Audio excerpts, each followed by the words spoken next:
Zara Mitchell's hands wouldn't stop shaking as she stared at the two pink lines. The pregnancy test clattered against the marble sink in the luxury penthouse bathroom, and she gripped the counter's edge so hard her knuckles went white.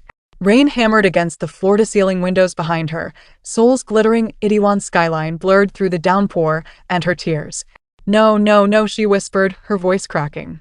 This can't be happening. But it was happening. 6 weeks pregnant. And suddenly, every carefully constructed piece of her life in Korea was collapsing like a house of cards in a typhoon. The bathroom door handle turned. Zara's heart stopped. She hadn't locked it. Why hadn't she locked it? Kang Jin-woo stepped inside, his 6'1" frame filling the doorway. The dragon tattoo on his forearm seemed to writhe in the dim lighting as he leaned against the frame. Perfectly calm, perfectly controlled. He was still wearing his Armani suit from the business dinner they'd attended, but his tie was loosened now, the top button of his shirt undone. His dark eyes found the pregnancy test on the counter, then shifted to her face. He didn't look surprised. He looked satisfied. So, Jin-woo said softly, switching from Korean to English, his voice carrying that dangerous smoothness she'd once found charming. You found out. Zara's breath came in short gasps. Found out? Jin-woo, how is this possible? You said you were careful. You promised you were always careful. He pushed off the doorframe and moved toward her with the predatory grace of a man who'd spent his life taking what he wanted. I was careful. Until I decided not to be. The words hit her like a physical blow. Zara stumbled backward until her spine pressed against the cold window. What? Jin-woo stopped just inches from her, close enough that she could smell his expensive cologne mixed with the rain scent clinging to his jacket. 4 weeks ago. The night you showed me your return ticket to Atlanta. Remember? She did remember. She'd been so excited, showing him the plane ticket scheduled for 3 weeks from now, talking about how he could visit her in the States, how they could make long-distance work. She'd been planning her exit strategy from Seoul, from this whirlwind romance that had consumed 8 months of her life. You got me pregnant on purpose? The words came out strangled, disbelieving. I made sure you'd stay, Jin-woo corrected, his hand reaching up to touch her face. She flinched, but there was nowhere to go. The window pressed cold against her back. I saw that ticket, and I realized I couldn't let you leave. So I took away your choice. That's not love. Zara's voice rose, anger finally breaking through the shock. That's kidnapping. That's reproductive coercion. That's mine. Jin-woo interrupted, his hand moving down to rest against her still flat stomach. You're mine now, Zara. Forever. You're carrying my child. My bloodline. Do you understand what that means? She shoved his hand away, trying to push past him, but he caught her wrist. Not violently. He never hurt her, which somehow made it worse, but immovably. His grip was iron wrapped in silk. Let me go, she demanded. No. Jin-woo, let me go. He pulled her closer instead, speaking directly against her ear, his voice dropping to barely above a whisper. You think I'd let you walk away? After everything we built together? After I opened myself to you in ways I've never opened to anyone? You saw me, Zara. The real me. Not the businessman. Not the respected entrepreneur. Me. And you think I'd just let you fly back to Atlanta and forget this ever happened? Zara's knees weakened, but whether from fear or something more complicated, she couldn't tell. Jin-woo held her up effortlessly, one arm wrapping around her waist. I hate you, she whispered, even as her body betrayed her by leaning into his support. I know, he said simply, but you'll stay anyway, because you have no choice now. He guided her out of the bathroom, through the penthouse's expansive living room with its leather furniture and modern art that had once impressed her so much. Now it all felt like part of a trap she'd walked into willingly, stupidly. The floor-to-ceiling windows revealed Seoul's nightscape. Millions of lights, millions of people going about their lives, completely unaware that hers had just been stolen. Jin-woo sat on the leather couch and pulled her down beside him. She wanted to resist, to fight, but exhaustion was already seeping into her bones. He picked up a tablet from the coffee table and swiped through something before turning the screen toward her. This is why you can never leave, he said. The screen showed security footage. Zara recognized herself immediately. Earlier that day, shopping in Gangnam. But the angle was wrong. This wasn't from a store's security camera. This was surveillance footage, zoomed in, focused entirely on her. In the corner of the frame, 2 men in dark jackets were photographing her with a long lens. Who are they? Her voice came out small, frightened. I don't know yet, Jin-woo admitted, and for the first time, she heard something other than confidence in his voice. Fear. That's what terrifies me. He swiped to another image. Different location, different day. Same men, different clothes. Same long lens trained on her. How long have you known about this? 3 days. Same day I confirmed your pregnancy. He set the tablet down and turned to face her fully. Zara, I need you to understand something. I'm not just a businessman. I run the Biko cartel. White Tiger. We control 40% of luxury goods smuggling in East Asia. Watches, handbags, pharmaceuticals, art. If it's expensive and crosses a border illegally, we probably moved it. The room tilted. Zara gripped the couch cushion. You're a criminal. I'm a businessman in a business that happens to be illegal, he corrected. And my enemies include the Yakuza, 3 Chinese triad families, the Busan gangs, and at least 5 government officials who'd love to see me dead. If any of them find out about you, about this baby, you become the most valuable weapon in Seoul. Then let me go. Zara stood abruptly, pacing toward the windows. Let me fly home. They'll never find me in Atlanta. Jin-woo's laugh was bitter. You think 12 hours on a plane puts you out of reach? Zara, you're not thinking clearly. These people have operations in every major city in the world. If they want to find you, they will. The only place you're safe is with me, where I can protect you. Protect me? She whirled on him. You're the reason I need protection.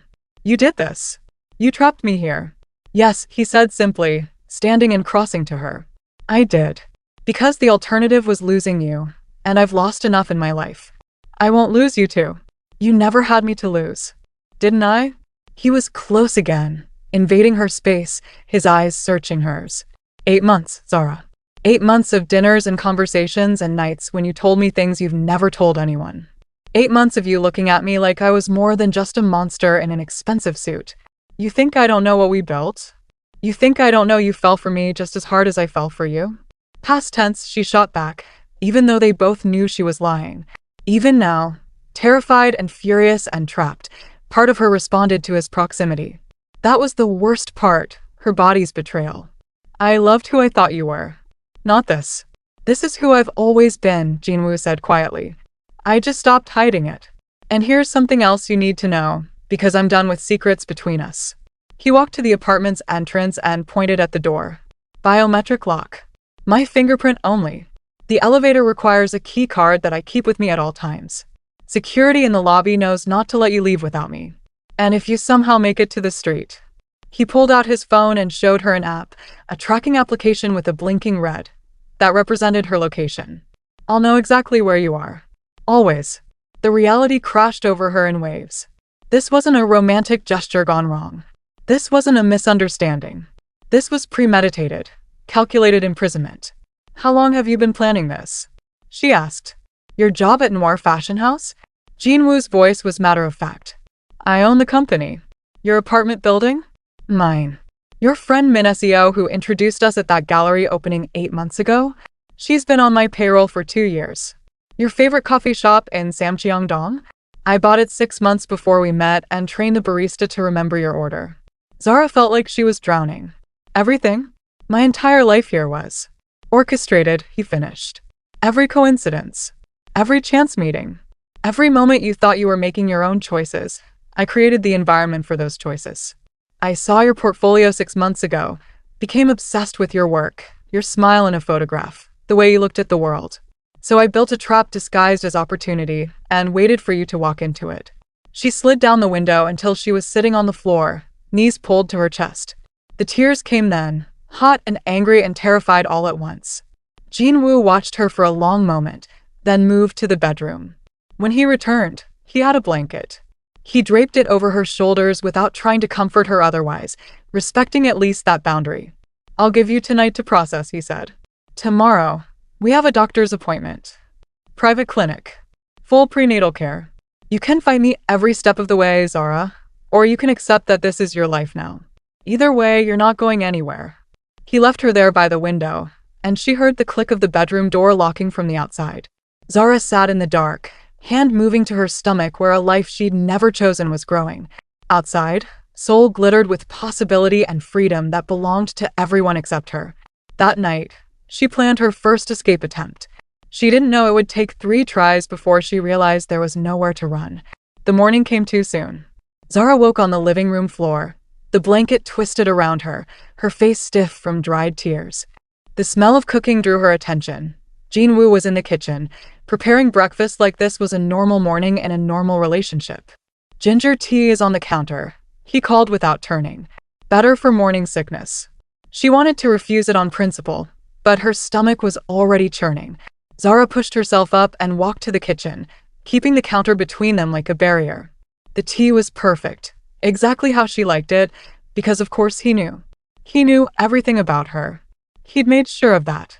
We leave for the clinic in an hour, Jin-woo said, plating kimchi jjigae. You should eat something. I'm not going anywhere with you. He finally looked at her, his expression patient in a way that made her want to scream. Yes, you are. You can walk or I can carry you. But we're going.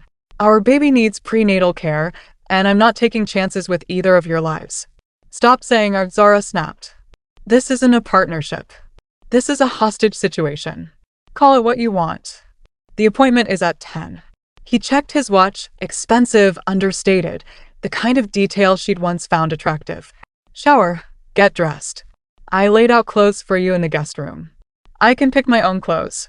Then pick them. I don't care what you wear, Zara. I care that you're in the car in 55 minutes. She stormed to the guest room, her prison apparently, and found a simple dress laid out on the bed. Part of her wanted to wear something else just to defy him, but exhaustion won.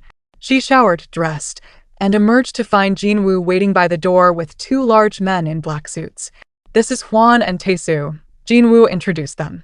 Your security detail. Hwan was silent and scarred, muscles straining against his suit jacket. Tae-soo had a friendlier face, but his eyes were just as cold. Both men bowed slightly to her. My jailers, you mean, Zara said. Your protection, Jin-woo corrected. Those men surveilling you? They're still out there. Hwan and Tae-soo make sure nothing happens to you. The ride to the clinic was tense. Zara sat in the back of the black SUV, Jin-woo beside her, his hand resting near hers on the leather seat but not touching. Behind them, another vehicle followed, more security. Through the tinted windows, Seoul passed by in a blur of normalcy that felt like mockery. You're being dramatic, Jin-woo said quietly. Dramatic? Zara turned to him, keeping her voice low so the driver wouldn't hear. You got me pregnant without my consent, revealed you're a criminal, and assigned me bodyguards. Which part should I be calm about? The part where I'm trying to keep you alive. I wouldn't need keeping alive if you'd just let me go home. There is no home anymore, he said, and something in his voice made her look at him properly. He looked tired, she realized. Stressed. The moment those men started following you, Atlanta stopped being safe.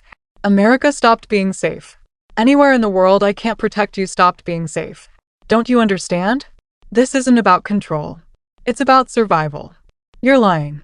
I wish I was. The clinic was hidden in Cheongdam-dong, accessible only through a private entrance that required 3 separate security checks. The wealth here was obscene.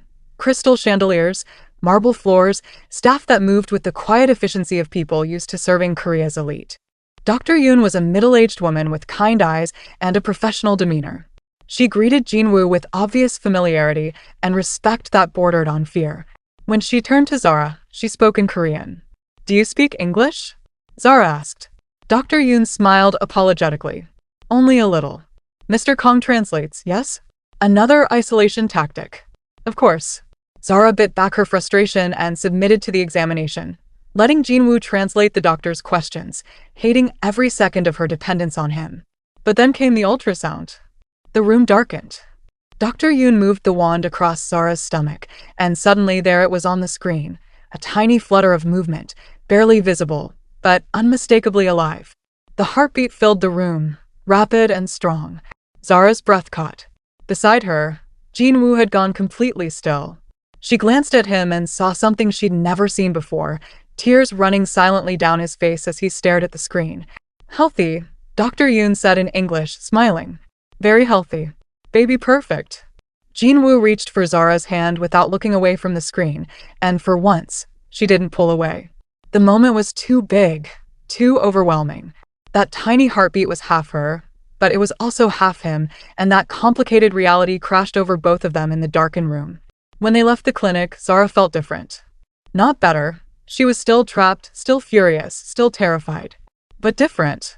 The baby was real now, not just 2 pink lines on a test. I've been learning Korean, she said in the car, breaking the silence. Jin-woo looked at her in surprise. What? For 3 months. Online lessons. I understood most of what Dr. Yoon said. Something flickered across his face. Was it respect? Pride? Why didn't you tell me? Because you don't tell me anything, Zara shot back. Why should I? He studied her for a long moment. Fair enough. Keep studying. You'll need it. The next 2 weeks fell into a strange routine. Jin-woo gave her freedom, supervised freedom, but freedom nonetheless. Hwan and Tae-soo accompanied her everywhere, silent shadows that kept other shadows at bay. She could go shopping, visit cafes, walk through Seoul's neighborhoods. But she could never be alone, never be unwatched. On the 5th day, Zara found herself at a small coffee shop in Samcheongdong. The barista's face lit up when she walked in. Miss Mitchell. Your usual? Zara froze. I've never been here before. The barista's smile faltered. But Mr. Kang said you. Oh. The truth crashed over her again, fresh and painful. This place, this coffee shop she thought looked charming, that she'd chosen randomly. None of it was random. None of it was her choice. Jin-woo had bought this place, trained this barista, created this entire scenario before she'd ever walked through the door. She ordered anyway. What else could she do? Tae-soo sat down at her table, uninvited. You don't have to be scared of us, Miss Mitchell. You carry guns. I'm pregnant and trapped. What shouldn't I be scared of? Mr. Kang, Tae-soo said simply. If you run, we don't chase you. He does. And trust me, you don't want that. The warning was clear. Zara sipped her coffee and said nothing. On the 8th day, Jin-woo found her at Han River Park, watching the sunset. His SUV pulled up and he emerged alone, waving Hwan and Tae-soo back. May I? He asked, gesturing to the bench beside her. Do I have a choice? Not really. But I'm pretending to be polite. They sat in silence for a while, watching the water turn gold in the fading light. Couples biked past. Families spread blankets for picnics. Everyone looked so normal, so free. My mother died when I was 12, Jin-woo said suddenly. Gang war. Wrong place, wrong time. My father remarried 4 weeks later. To my mother's sister. Zara turned to him surprised. He'd never talked about his family before. He didn't love my mother, Jin-woo continued, his voice flat, emotionless. He loved not being alone. When she died, he replaced her like replacing furniture. That's when I learned that love is just another word for ownership. My father owned my mother. Then he owned her sister. Now I own the biggest cartel in East Asia, and I own you. At least I'm honest about it. That's not ownership, Zara said quietly. That's just sad. Maybe. He reached for her hand, and this time she let him take it, though she wasn't sure why. But I'll never abandon you, Zara. That's more than most people get. That's not love either. In my world, it's close enough. They sat until the sun disappeared completely, his hand in hers, and Zara felt something she hated herself for feeling, a twisted kind of safety. He was a monster, yes. But he was a monster who'd chosen her, who'd built a cage specifically for her, who cried at ultrasounds and sat with her at sunset. Stockholm Syndrome, she told herself. That's all this is. But she wasn't sure anymore. The 9th day shattered everything. Zara was trying on a hanbok in a Myeongdong boutique, the traditional Korean dress beautiful in deep blue with gold embroidery. For a moment, admiring herself in the mirror, she almost felt normal. Almost felt like just another woman in Seoul, preparing for something special. Then Hwan's phone rang. She saw his face change through the dressing room curtain.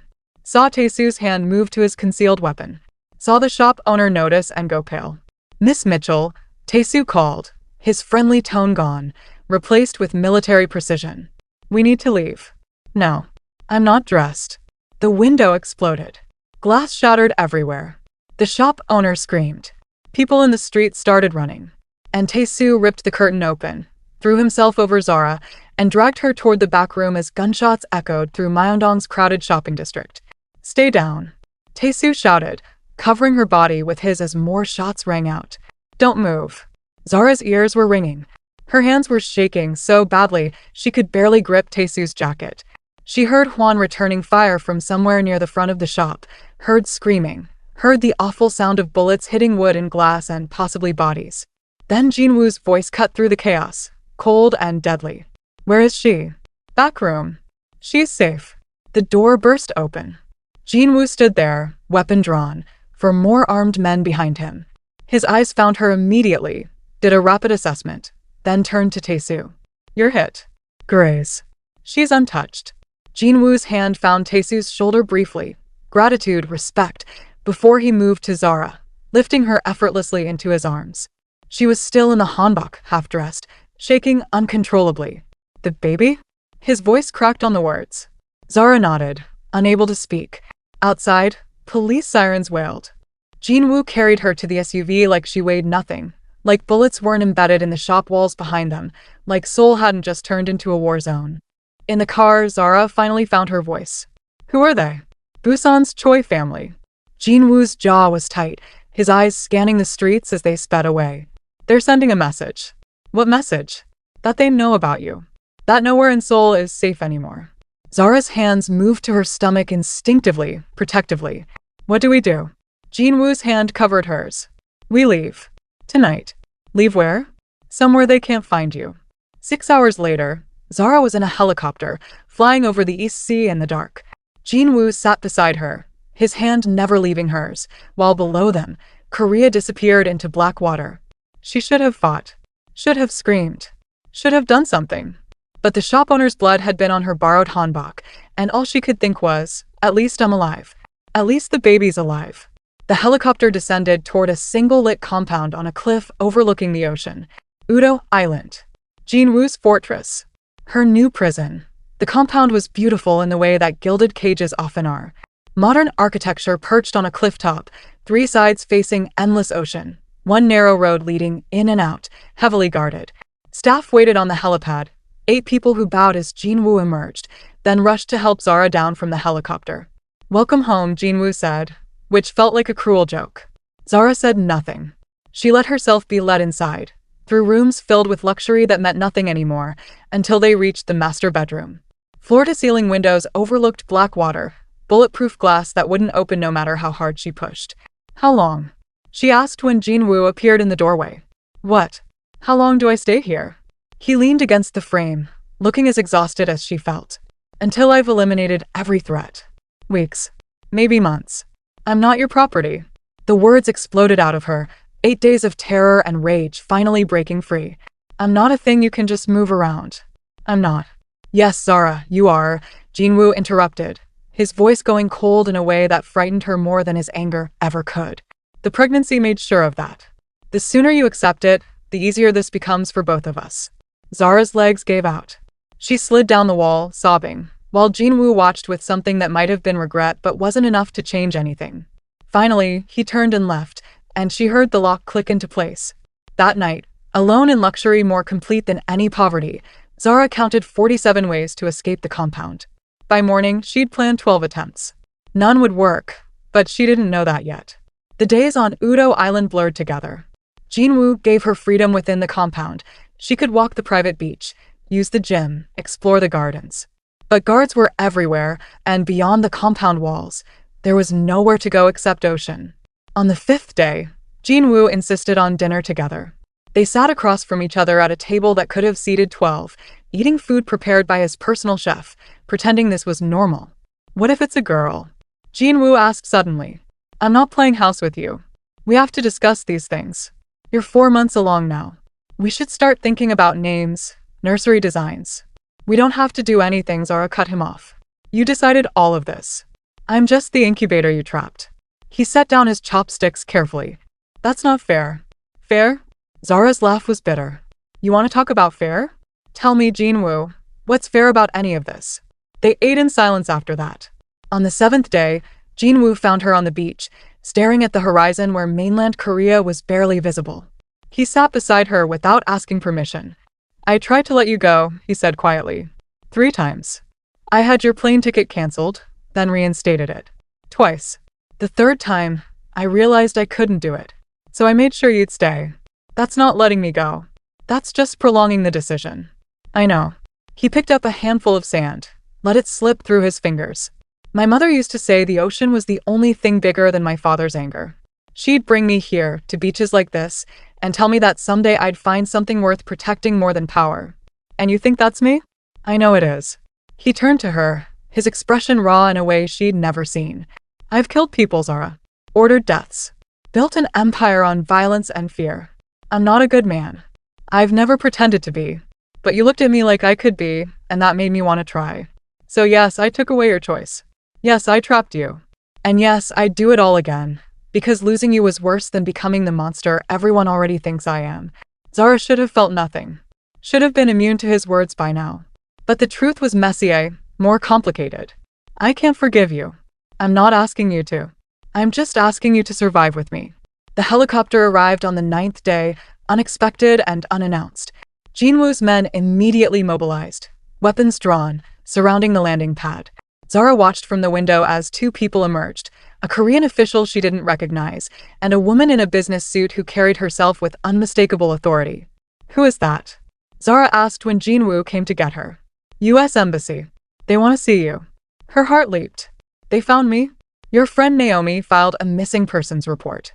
They've been looking. He studied her face carefully. Do you want to see them? It was a test. They both knew it. Zara nodded. The woman introduced herself as Agent Sarah Chen from the U.S. Embassy in Seoul. She was Korean-American, sharp-eyed, and looked at Jin-woo with professional disdain.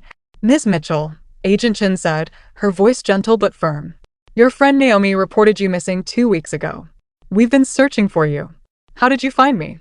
Zara asked, barely daring to hope. We've been monitoring Mr. Kang's movements for some time. Agent Chen's eyes flicked to Jin-woo.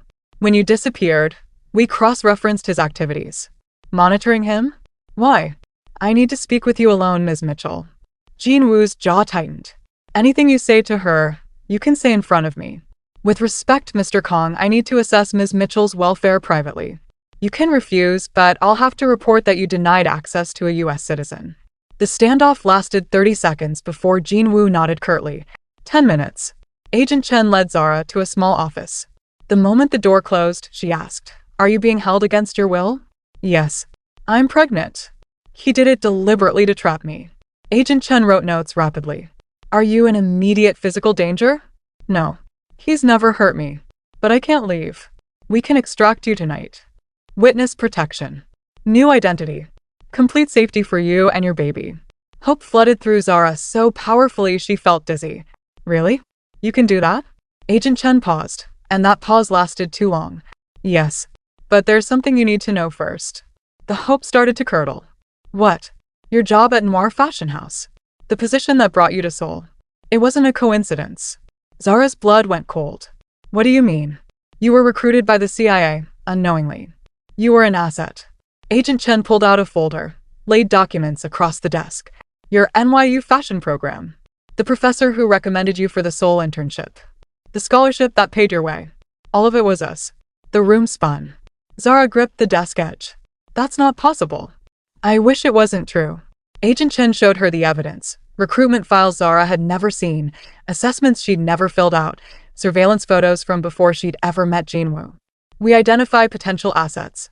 People with the right profile, personality, access. We create opportunities for them to end up where we need them. Why me? You were perfect. African-American woman, fashion background, no family ties in Seoul, naturally charming. Someone who could get close to Kang Jin-woo without raising suspicion. Get close for what? Intelligence gathering. We needed someone inside his organization. Or at least close enough to observe patterns, relationships, vulnerabilities. Unwitting assets are the most effective. Your genuine reactions, your real emotions made you credible. Zara felt like she was drowning. So my entire life here was your operation? The job was ours. How you met Jin-woo, how your relationship developed, that was organic. We didn't predict you'd actually fall for him. I didn't fall for him. He trapped me. After you fell for him, Agent Chen said gently. We have surveillance footage, Zara. You were genuinely in love before the pregnancy. The truth was impossible to deny. Zara had been in love. Maybe still was, which made everything so much worse. So Jin-woo used me. And you used me. Everyone just used me. We can protect you now. Witness protection. Testify against Jin-woo. We'll relocate you and the baby somewhere he'll never find you. And what do you get? Agent Chen didn't flinch. Kang Jin-woo's organization dismantled. His network exposed. 40% of East Asian smuggling operations shut down. So I'm still an asset. Just a different kind. You're a survivor. And we're offering you a way out. The door opened. Jin-woo entered, his face unreadable. 10 minutes is up. What did you tell her? Everything, Zara said, her voice dead. The CIA. The operation. All of it. Something flickered across Jin-woo's face. Surprise? No, recognition. You knew, Zara realized. You knew I was CIA. I suspected from the second month, he admitted. But by then, I didn't care. You were already mine. Agent Chen stood. Ms. Mitchell, you have a choice now. Come with me. New life, new identity, complete protection. Or stay with the man who trapped you. Choose carefully. They moved to the beach for the confrontation, all four of them, with guards maintaining a perimeter and the helicopter waiting. Jin-woo and Agent Chen stood on opposite sides like forces pulling at her, and Zara stood in the middle, trapped between two cages. Come with me, Agent Chen said. Debrief. Testimony. Relocation. You'll never see Seoul again, but you'll be safe. Stay with me, Jin-woo countered. I'll dismantle the cartel. Take legitimate business offers. Give prosecutors everything. We'll disappear together, Singapore, New Zealand, wherever you want. Your choice. My choice? Zara's laugh was hollow. I haven't had a choice since I got off the plane in Seoul. You both made sure of that. This is different, Agent Chen insisted. This is real freedom. Is it? Zara turned to her. If I go with you, what happens? Witness protection forever. New name. No contact with old life. And I'd still be your asset. You'd still be using me. It's not the same, isn't it? Zara looked between them. The criminal who'd trapped her with pregnancy and the government that had trapped her with lies. At least Jin-woo was honest about what he wanted. At least I know exactly what kind of monster he is. She turned to Jin-woo. You said you'd burn it all down. Were you lying? No. I'll give them everything. Full cooperation. Immunity deal. We'll start over, completely clean. Men like him don't change, Agent Chen warned. Maybe not, Zara said. But at least I'm choosing my cage this time. She looked at Agent Chen, and she could see the woman already knew her answer. Tell Naomi I'm okay. Tell her I chose this. All of it. You're making a mistake. Maybe. But it's my mistake. That's more than either of you gave me before. The helicopter took off, carrying Agent Chen back to Seoul, back to a world where Zara had been a pawn in games she'd never known existed. She stood on the beach with Jin-woo, his hand finding hers, and for the first time, she didn't pull away. I didn't choose you because I forgive you, she said. I know. I chose you because I trust your monster more than I trust theirs. I'll take it. He looked at her, this man who destroyed and rebuilt her world. The deal is already in motion. Prosecutor meetings start next week. I'll give them everything, names, locations, operations. The Biko cartel ends. Everything I built gone. And then? Then we disappear. Become different people. James and Zara Kong, retired businessman and his wife, expecting their first child in New Zealand or Singapore or wherever you want to raise her. What if it's a boy? It's a girl. I can feel it. His hand moved to her stomach, where her pregnancy was finally showing. And she deserves better than this. Better than me. But I'll spend the rest of my life trying to be the father she needs. Zara looked out at the ocean, at the endless water that had once represented freedom and now just represented distance from everything else. I should hate you. You should. I probably do some days. That's fair. But I also, she stopped, couldn't finish the sentence. Didn't know how to finish it. Jin-woo turned her to face him, his hands gentle on her shoulders. You don't have to love me, Zara. You don't have to forgive me. Just survive with me. That's all I'm asking. And because the baby was kicking, and because she was tired of fighting, and because sometimes survival meant accepting complicated truths, she nodded. It wasn't forgiveness. It wasn't love. But it was choice, and after everything, that was enough. 6 weeks passed in testimony and dismantling. Jin-woo kept his promise with a thoroughness that surprised even the prosecutors. He gave them everything. 40 years of Biko cartel operations laid bare in documented detail. Names, routes, operations, money trails. He sat in interrogation rooms for 8 hours a day, Zara watching through one-way glass, her hand on her growing belly, watching the man who'd trapped her methodically destroy everything he'd built. Why are you really doing this? She asked one night, back at the compound between court sessions. They were in the bedroom, Jin-woo going through legal documents while Zara struggled to find a comfortable sleeping position at 6 months pregnant. He looked up, considered the question seriously. Because she deserves better, he said finally, gesturing to her stomach. Our daughter deserves a father who isn't looking over his shoulder, who isn't one bullet away from leaving her an orphan. Who can take her to school without bodyguards? I can't undo what I did to you, Zara. But I can give her a different life. The ultrasound the next week confirmed it. A girl, healthy and active, measuring exactly on schedule. Jin-woo cried again, silently, his hand over Zara's as they watched their daughter move on the screen. Era, he whispered. It means beautiful. And altar. A place of sacrifice and reverence. Era Lily, Zara added. She gets both worlds. Korean and American. Both of us. Era Lily Kang. Jin-woo tested the name, smiled. She's going to be so much better than either of us. 3 months later, immunity was granted. The Biko cartel was dismantled, 47 people arrested. Operations across East Asia shut down. Jin-woo forfeited everything, money, property, influence, in exchange for a new identity and safe passage. They left Korea on a private jet, Zara 8 months pregnant. Jin-woo now legally James Kang, retired businessman. They flew to Queenstown, New Zealand, to a life that felt impossible after everything they'd survived. The cottage was small compared to the penthouse, the compound, the luxury they'd left behind. But it had mountains and a lake and privacy without prison walls.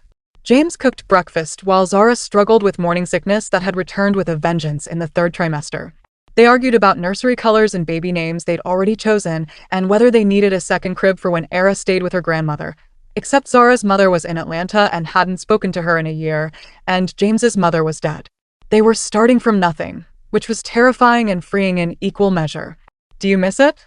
Zara asked one morning, watching him chop vegetables with the precision of someone who'd done more violent things with knives. The power? James didn't lie to her anymore. Every day. Every single day I wake up and remember I used to control 40% of luxury smuggling in East Asia. Now I control what groceries we buy. It's an adjustment. Do you regret it? He looked at her belly, at the life they'd created. Ask me when she's born. If I can hold my daughter without fear of someone trying to kill her to get to me, then no. I won't regret anything. The phone rang 3 days later. Unknown number. James's face went cold in the way Zara had learned to recognize. Danger, threat, the past reaching forward. Who is this? He answered in Korean. Huz. His jaw tightened. That's impossible. He hung up, but the damage was done. Zara saw it in his eyes. Someone from Seoul knew where they were. We might have to move again, he said quietly. No. Zara stood, one hand on her back, the other on her massive belly. No more running. We deal with it here. Together. Zara, I chose this. I chose you. I chose this complicated, messy, impossible life. So we face it together, or what was the point of any of it? James looked at her, really looked at her, and something in his expression softened. Together, then. 3 weeks later, Zara went into labor at 2 a.m. James drove to the hospital with the controlled panic of a man who'd faced death dozens of times, but had never been more terrified. He held her hand through contractions, whispered encouragement in Korean and English, and when the pain got so bad she screamed at him that she hated him, he just held on tighter. You're doing so well, he said, brushing sweat-soaked hair from her face. So strong. She's almost here. If I die doing this, Zara gasped between contractions. You won't. But if I do, promise me you'll tell her the truth. About everything. What truth? That her father was a monster who became a man. That her mother was a spy who became a survivor. That together they made something good. James's voice broke. You're not going to die. Promise me anyway. I promise. For hours later, Era Lily Kang entered the world screaming, perfect and tiny and completely unaware that her existence had dismantled an empire. The nurse placed her on Zara's chest, and the world narrowed to just the 3 of them. Mother, father, daughter. She's beautiful, James whispered, tears streaming freely now. She looks like you, Zara said, exhausted and exhilarated and more complete than she'd ever felt. Poor thing. They laughed, giddy with relief and joy and the overwhelming reality of new life. Era quieted, her tiny fist wrapping around James's finger with surprising strength, and something in his face transformed completely. Hello, Era Lily, he said softly in Korean. I'm your father. I'm going to mess this up sometimes. Probably a lot. But I promise I'll love you every day of your life. Zara watched him with their daughter and felt something shift in her chest. Not forgiveness. That would take years. Maybe forever. Not love, or at least, not the simple kind. But something. Acceptance, maybe. Or hope.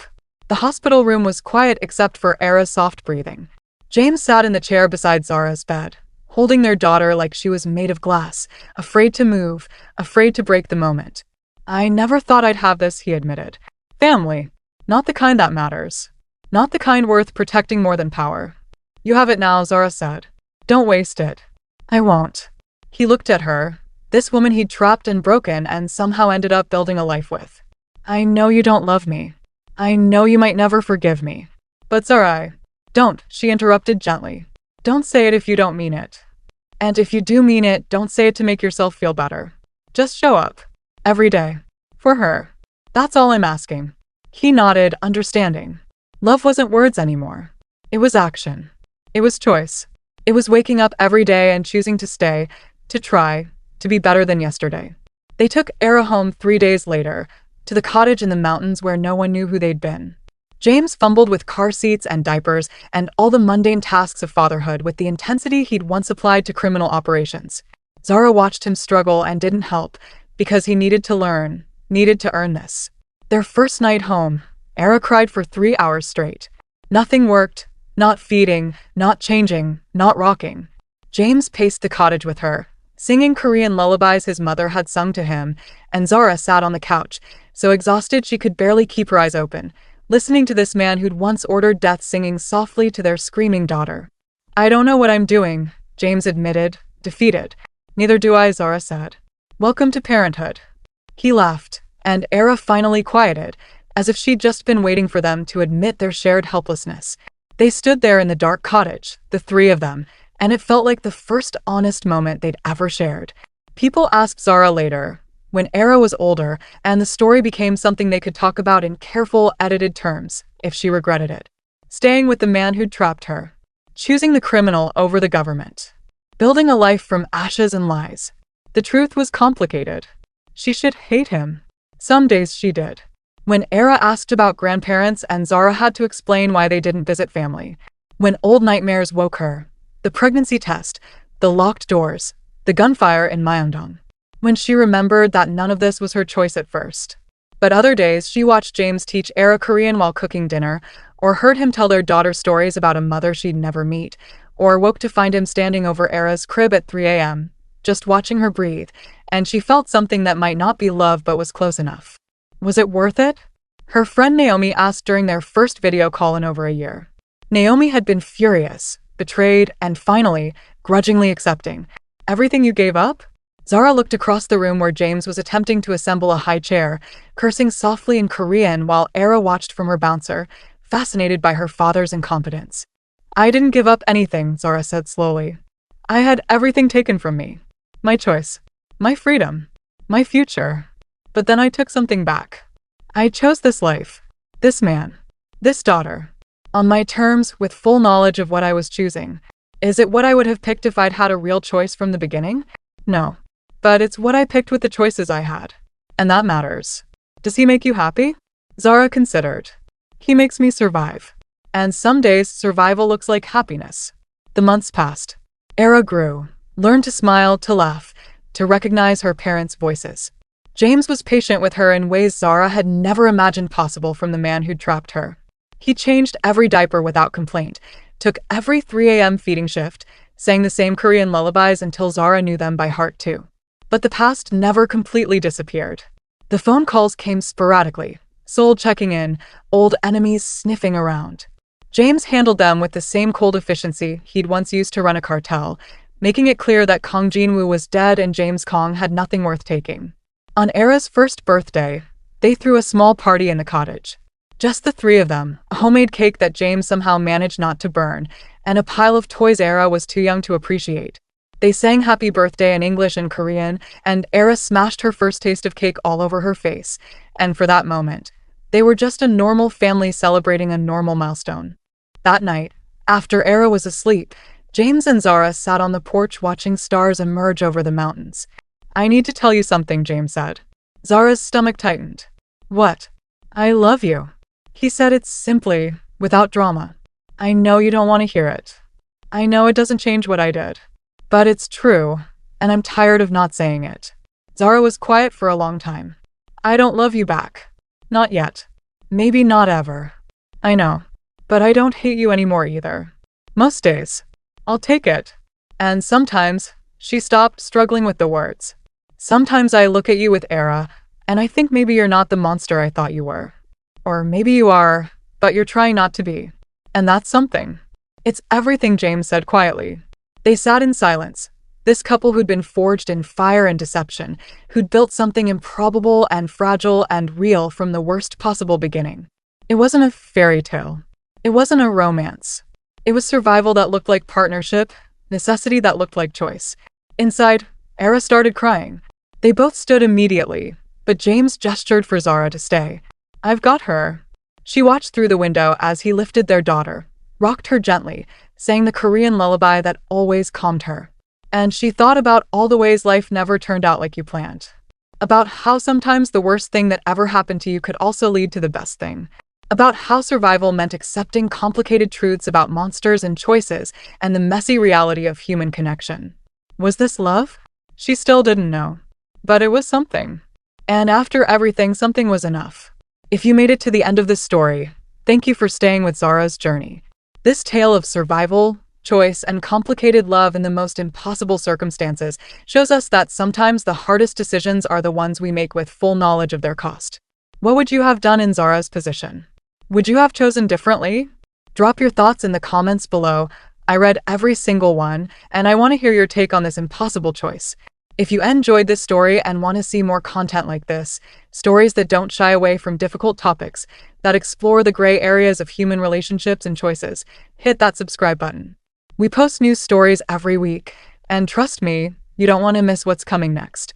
And if this story made you think, made you feel something, or if you just want to support the channel, give it a thumbs up.